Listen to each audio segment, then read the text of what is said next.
Welcome to Go Fact Yourself Top 10 List podcast. Get ready, folks. Yeah, buckle up, because this top 10 journey, it's going to dive headfirst into some stories that are, well, they're pretty unbelievable. Unbelievable is one word for it. You might really question, basic survival instincts after hearing some of these. We've definitely sifted through the top research, focusing on the Darwin Awards, those moments that kind of highlight, let's just say, nature being brutally efficient.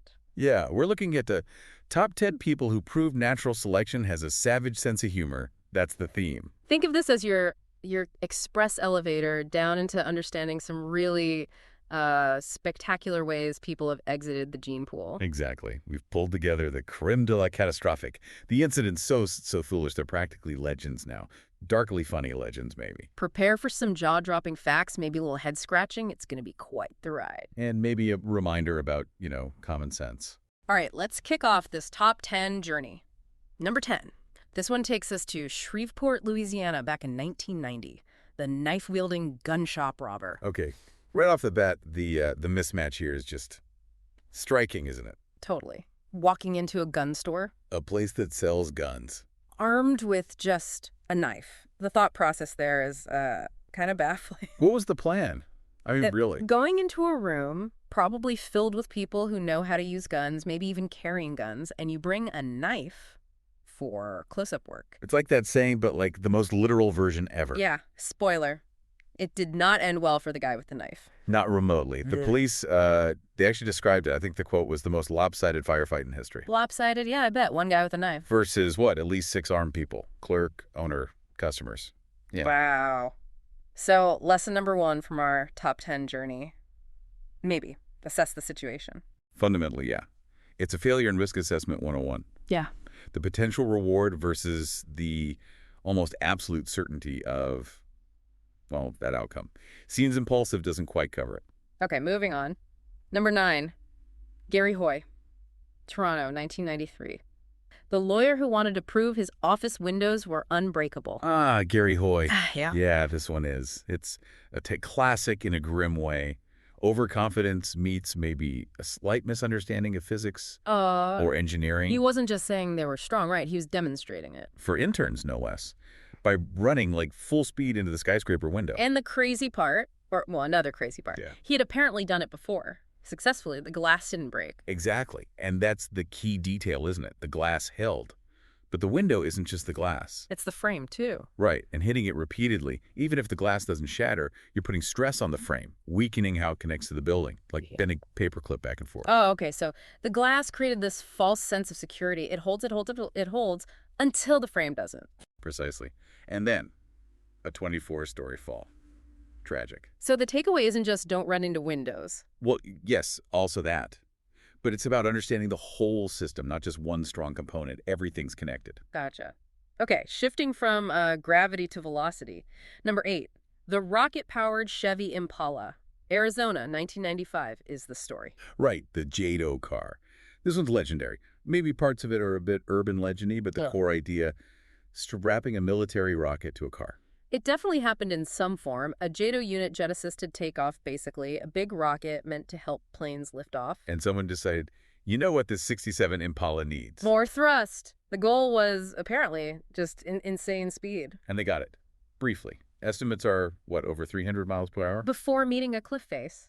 Very suddenly. Yeah, the starting mechanism wasn't really part of the design, it seems. Big explosion. It sounds so wild. Mythbusters actually tested the concept, didn't they? They did, which tells you something about how much this story captured people's imaginations. So what's the lesson here, beyond don't strap rockets to cars? It's just a complete disregard for the forces involved.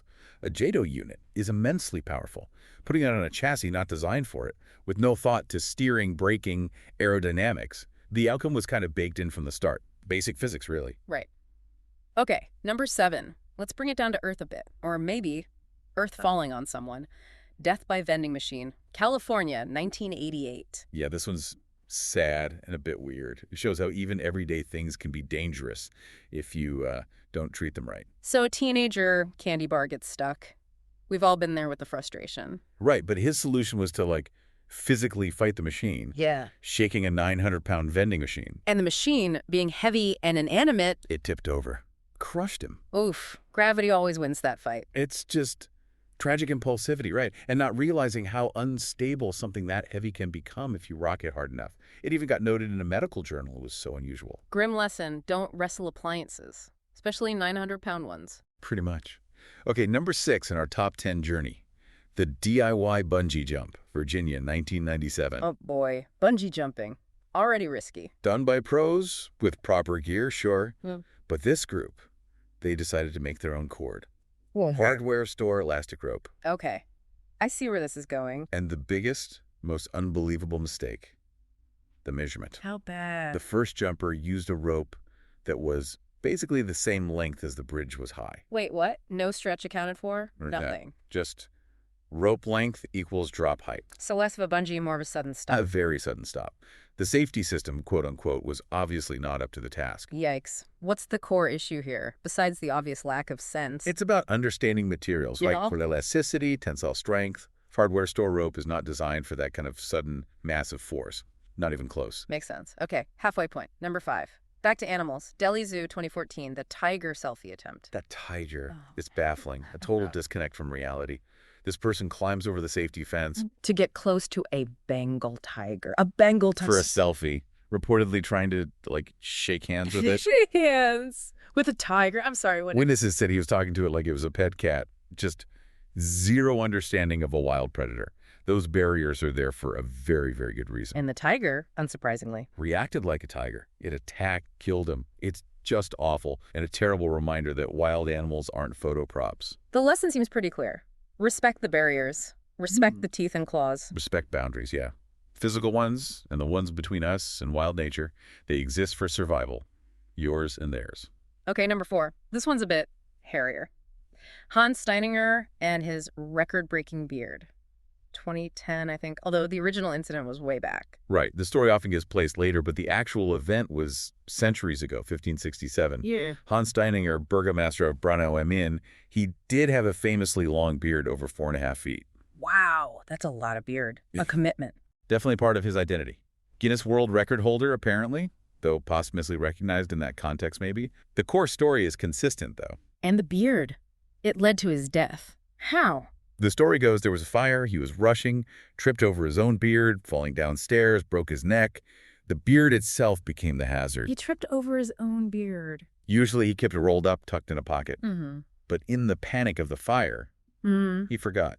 It's a bizarre way to go. Vanity. Or just forgetting in a moment of crisis. Maybe a bit of both. It was his pride, apparently. But it shows how even something personal, something you're known for, can become dangerous in the wrong situation. A truly weird cautionary tale. Mind your beard, I guess. Or just be aware of your surroundings and potential hazards, even ones attached to your own face. Okay, into the top 3. Number 3 takes us to the modern era. Russia, 2017. The grenade selfie. Ugh, this one is just bleak. It really shows how chasing online attention can completely short-circuit common sense. 2 guys find a live grenade and decide the best thing to do is take selfies with it. Okay, already bad. But then They pulled the pin. they pulled the pin to take a selfie. Pulled the pin, and apparently one of the last texts sent was something like, look, it's going to explode in my hand. They knew W. Or at least they texted that. I don't even have words. It's like performing danger for an audience that isn't even there yet. And the grenade, well, It did what grenades do. Exploded. Fatalities resulted. horrifying. The absolute extreme of seeking validation online at the cost of everything. What can you even take away from that? Don't pull pins on grenades for Instagram. That, yes. But also maybe a broader thought about what we value, online image versus actual, being alive. Yeah, okay. Number 2, another interaction with extreme nature. The lava tourist. Hawaii, 2018. Kilauea volcano. Right. Similar theme to the tiger, maybe. Ignoring clear warnings, disrespecting immense natural power. This guy ignored signs, barriers, deliberately went into a restricted zone. Wanted to get closer to the lava flow. Yeah. Much closer. And his assessment of the situation, famously, was It doesn't look that hot. about molten rock, lava, which is, incredibly hot. Thousands of degrees Fahrenheit. Like, incomprehensibly hot. To look at that and think, doesn't look that hot? Yeah. It's a failure of perception on a massive Yeah. scale. And the outcome was predictable. Tragically, he slipped, fell in. Instantaneous, Yeah. essentially. Mhm. Just consumed by the heat. It's a brutal reminder those warnings aren't suggestions. The power of nature is not something to underestimate, ever. Absolutely. Respect it. Admire it from a safe distance. Don't assume you know better than the warning signs and the literal volcano. And that brings us to number 1. The top spot on our top 10 journey into weaponized stupidity, Australia 2015, the explosive funeral pyre. The DIY Viking funeral, this one, combines questionable choices with a misunderstanding of basic chemistry. So the goal was a sort of personal Viking-style cremation. He built his own pyre. Which, okay, may be unusual, but the wood pile itself isn't the issue. The issue is the accelerant. Gasoline, right, lots of it. A significant amount, apparently. Yeah. Doused the whole thing. Yeah. And then the crucial mistake. Standing too close when lighting it. Way too close. It wasn't just a fire, it was an explosion. A big one. Like? How big? Reports say it vaporized his eyebrows and threw him about 30 feet. Threw him into the fire? Into the now furiously burning wreckage, yeah. Wow. So he achieved the fiery send-off, just not exactly as planned and way too soon. It's a truly spectacular, in the worst way, example of what happens when you mix ambition with ignorance about volatile substances. A fiery end to our top 10. The ultimate lesson. Maybe leave the pyrotechnics and the funerals to the professionals.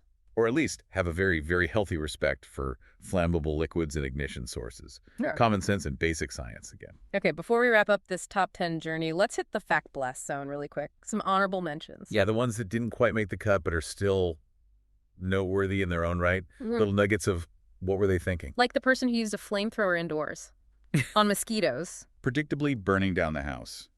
Unintended consequences, much. Or the guy who ate a live slug on a dare. And got a fatal brain parasite? Note to self, don't eat slugs. Especially not on a dare. Then there's the bank robber who wrote the holdup note. On his own pay stub. With his name and address, presumably. Makes the detective work a bit easier. The DIY hair removal attempt with fire. Briefly becoming a human torch. Echoes of the funeral pyre, but maybe slightly less final. Hopefully. And testing a shark-proof suit by getting in the water with sharks. The results, as published in Marine Biology Journal, probably weren't a glowing product endorsement. These are just, wow. More reminders that common sense isn't always common. They really round out the picture, don't they? The sheer variety of ways things can go wrong. So that was our top 10 journey. A trip through some truly memorable moments of human error. Darkly funny, maybe, but also kind of sobering. Definitely sobering. It makes you think about why people do these things. Is it overconfidence? A lapse in judgment? The desire for attention? Or just really, really bad luck combined with a bad idea? Are these just extreme outliers, or does it say something deeper about, human nature sometimes? It's food for thought. It is. Have you ever had a moment, maybe less dramatic, where you look back and think, ooh, that was a close call? A little go fact yourself moment of your own. We all probably have, hopefully less permanent ones than these. It makes you reflect, doesn't it? What's the line between calculated risk and just foolishness? Where do you draw it? Something to ponder, perhaps?